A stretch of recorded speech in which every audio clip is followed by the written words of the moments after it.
Good afternoon, and welcome to A Crap Guide to Philosophy. Today, we've got Seneca, the poetic Stoic. Now, why is he the poetic Stoic? Well, fun little fact. Back when he was doing his writings, a lot of ancient Romans were all about trying to one-up each other in their writing, have more fancy prose, have a better example, have a better poem. Hence, Seneca's writings read very nicely. They have lots of fluency. They read almost like a story because he was trying to essentially dunk on all other Romans. Now, before we talk about his philosophy, we have to talk about who he was. Who is he? Now, allegedly, Seneca was actually born the same year, as Jesus, 1 AD, Anno Domini. He was taught in philosophy, literature, grammar, and rhetoric, which they believe was actually his father trying to help him become a lawyer. But he went, nah, dude, philosophy, man, dude. He then began subscribing to the school of sexty, which a lot of people go, oh, sex. It's like, no. They're all about minimalist living and living in accordance with nature, which actually led to him becoming a vegetarian because he's like, why should I shed the blood of animals? Because that's a luxury when I can do the same thing by just eating plants. And his father essentially said, stop being a hippie and eat some meat. And he was like, all right, Dad, I'll do that. He then, when he was 20, developed tuberculosis, which led to his family at the age of 20, when he was about to go into the Senate and follow political life with the rest of his family. He then got moved to Egypt because they're like, oh, you got tuberculosis, you need warmer weather. So he stayed there for about 10 years, and then he came back, and he's like, I'm going to join the Senate. I'm 30 now. Let's go. Seneca, due to learning literature, grammar, rhetoric, and philosophy, he essentially was a beast in the Senate. Like, he was very good at the spoken word, and he could essentially run circles around anyone, not even with, tricks. He was just a better speaker than everyone else. Unfortunately, Seneca, being a virtuous man, having his values really strong, he believed that Emperor Caligula was a monster, and, well, he was. And Emperor Caligula didn't like that. So he was like, I'm going to sentence him to death. Now, at this time, he's 30. He's just got back from Egypt. Caligula is wanting to kill him. He has really, really bad asthma, tuberculosis. So Caligula ruled it off because he's like, he's going to die soon. I'll just let him live. So Seneca used that and said, you know what? That's all right. And then got into a controversy where they believe Seneca was actually sleeping with Caligula's sister. But they do not have any proof of that. I wish there was proof because what a beast. So then he was exiled to Corsica, which is actually an island in France, which, funnily enough, was where Napoleon was sent when he was exiled from France. So that little tower in the photo there, that was Seneca's tower, where he allegedly did a lot of his writings. Now, after 8 long years of being exiled and writing in this little stone tower of this little island, he has to return to tutor someone, to tutor a young man, to be his advisor. So what happens? He comes back and is in charge of tutoring Emperor Nero. Now, for those who don't know anything about Emperor Nero, so Emperor Nero got to the throne when he was about 16. So he was quite a young man. And because he was a young emperor, his mother would often try and help him with this. So he then allegedly killed his mother by stabbing her in the womb because she was pregnant at the time. To be fair, this was not his proper mother. This was his adopted mother, but still his mother. He also killed 2 of his wives and had very little interest in ruling the empire. He, for the most part, just liked art. He liked the Colosseum. He liked doing everything that wasn't ruling the empire because he didn't really care. He then got married, but was full of affairs, and this is one of the wives he then killed. He then got so in love with one of his mistresses. So in love. He later kicked her in the stomach while she was pregnant, in an outburst of rage. Now, you may see this and go, wow, he was a terrible ruler. But as a matter of fact, he was not really a tyrant. Because he was young, he would go to the Senate and be like, I want to raise taxes. And they'd be like, hey, don't do that. And then he kind of just had to deal with that. So he was a douche in his personal life. Absolutely. But he wasn't really a tyrant. He was kind of just an a-hole. They also believe that he helped burn down Rome, which was later disproven because he wasn't even in Rome at the time when there was a massive fire. Why am I talking about Emperor Nero? Well, now, this statue. I'm sure you can see where I'm going with this. Seneca became Nero's tutor and advisor, but he became his tutor about the age of 13 because he was up the line to be the new emperor. So I said, we need someone who's very intelligent, very wise, to come help teach Nero. Now, in this statue, Seneca is pointing to literature. He's pointing to a papyrus, which is basically they're like really fancy scrolls, and this is where we get a lot of our writings from ancient Romans and ancient Greeks, because that's what they wrote on.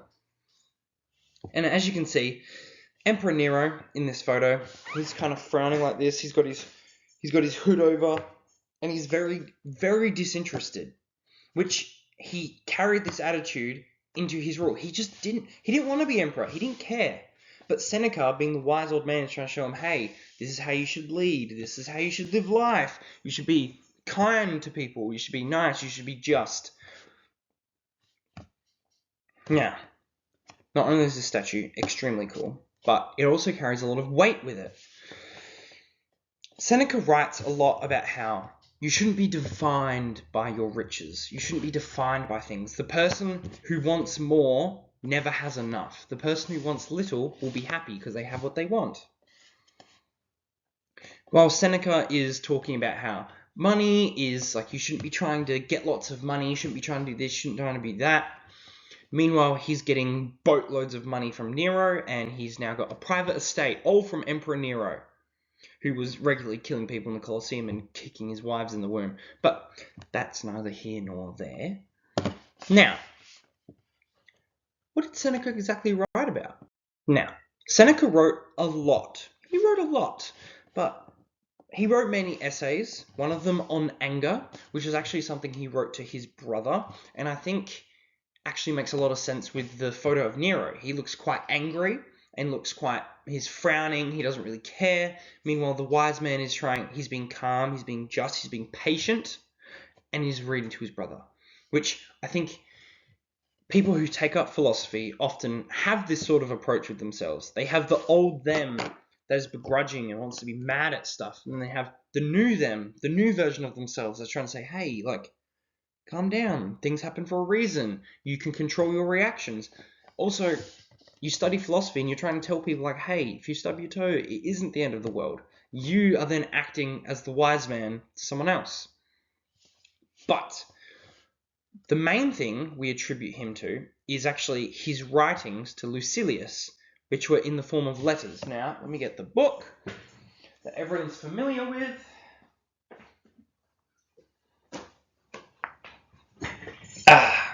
Letters from a Stoic. Now, this is not even all of his letters. There are some that are still in Latin, and this book is beautiful. Not sure how many letters it has because they're in Roman numerals, but it's a lot of letters where essentially he's just writing to his friend, just discussing things, but it also helps us really flesh out his approach to life, his approach to philosophy, and how he approaches certain things. So one of the things he talks about is anger. Let me see. I bet I can find it. Page 80 something. Where is it?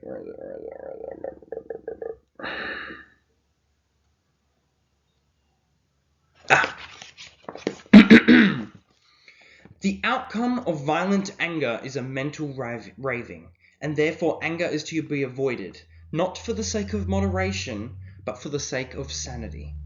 If you've ever been angry before, you will know that anger isn't just an awful emotion for the people around you, but after you've had an angry outburst, you feel awful. you feel bad. You feel disgusted with how you've just acted. So he discussed how being angry at something is essentially bad for not only you, but everyone else. It's a bad thing. So if you stub your toe, you can choose to just recognize the pain and move on.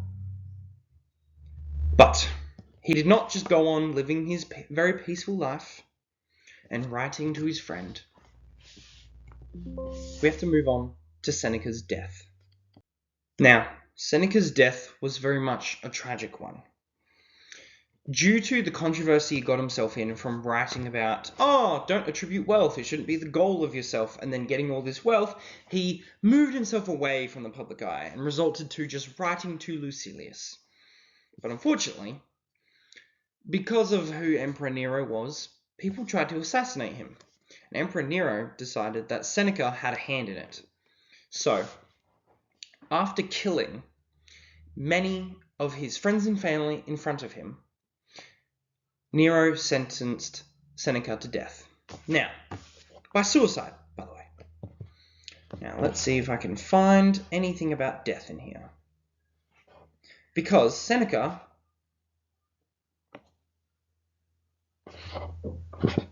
I cannot find anything on it. Ooh.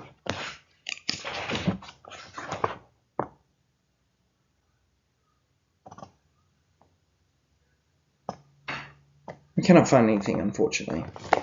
I'm not quite as prepared as I thought. Seneca wrote a lot about death, and essentially wrote that we shouldn't fear things that are natural. You shouldn't fear death, because death is going to happen to everyone inevitably. The thing that people hate about death is its unexpectedness, but if it's in nature, it's not unexpected, it's going to happen. Its problem is that people don't think about death enough, so that way it's unexpected. The blow that comes unexpectedly hurts the most. So Seneca would ponder his death, ponder his friend's death, and come to terms with it. Not push down his emotions, but accept that it's going to happen, and therefore lessen the blow.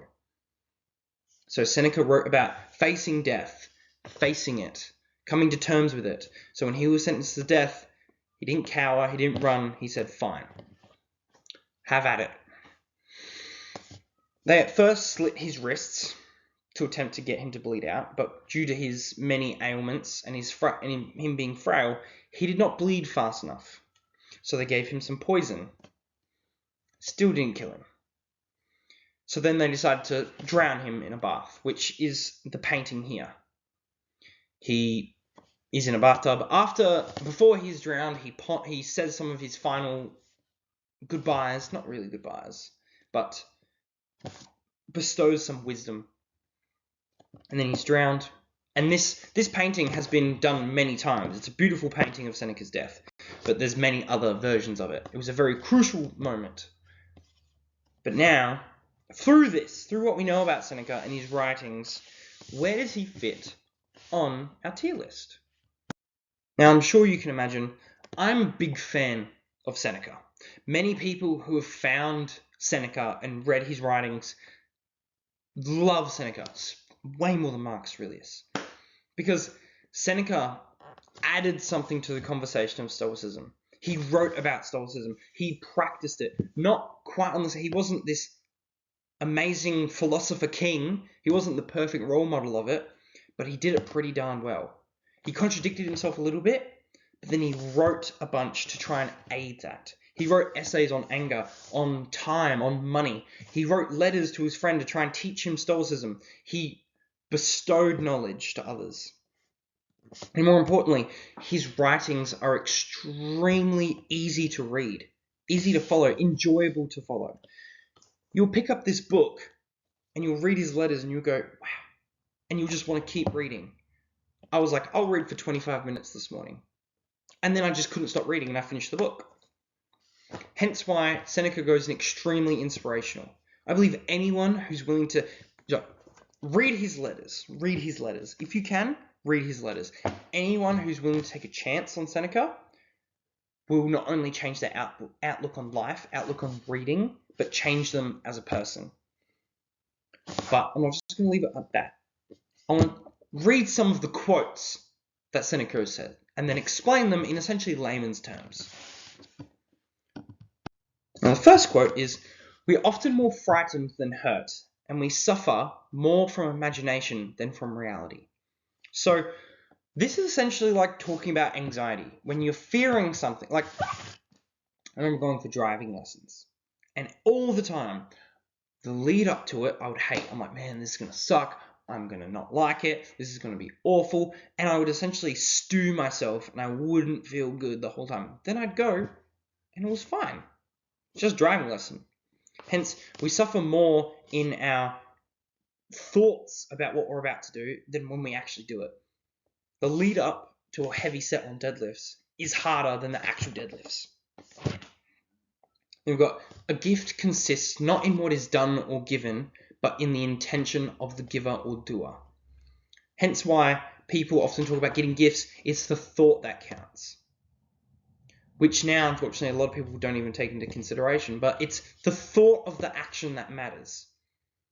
If you mess up doing something, but you had pure intentions, a lot of the time, people won't be mad at you. Sometimes they are, because they don't take that into consideration.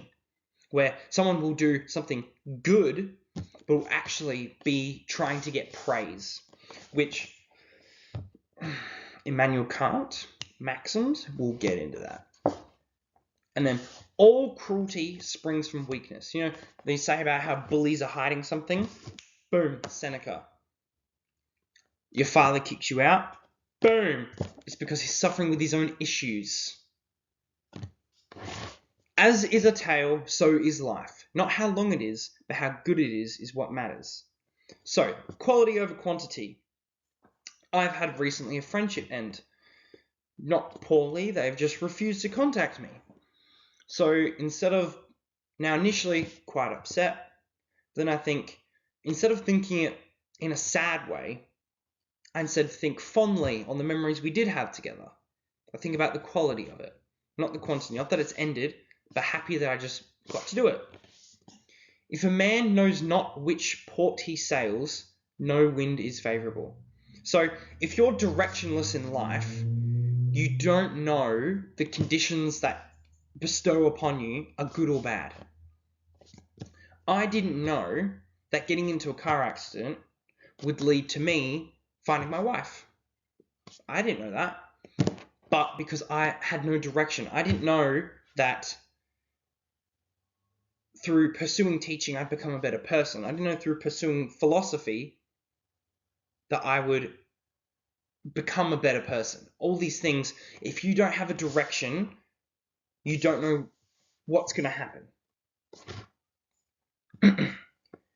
He suffers more than necessary who suffers before it is necessary. Once again, anxiety. It's all about, if you're thinking about the thing you're about to undergo and it's causing you strife, you're not accomplishing anything except for more pain. Now, this final one, I love. Ignorance is the cause of fear. If you think about anyone who is bigoted, who says hurtful things, a lot of the time it's because they're scared of something happening. They're afraid of it. People who often hate on gays are actually just scared that people might uncover that they are gay. That people might assume that they are gay. They're overcompensating for something. Hence why homophobia, it's a phobia. You're afraid of it. You don't understand it. So you hate on it. Hence, ignorance, the not knowing something. So people aren't really scared of books, but they avoid it because they're like, oh, reading's hard, blah, blah, blah, because they're ignorant and not willing to accept it. Hence, ignorance is the cause of fear. Now, who is going to be next on our tier list? Now, in the last video, you heard me talk about Epicurus, who Marcus Aurelius attributes a lot of his philosophy and his writings to. Well, writing. Funnily enough, Seneca, in almost every other page, will talk about Epicurus.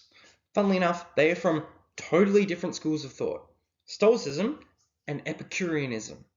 Different schools of thought. But Seneca talks about how if he finds a bad author that says something good, he'll quote it.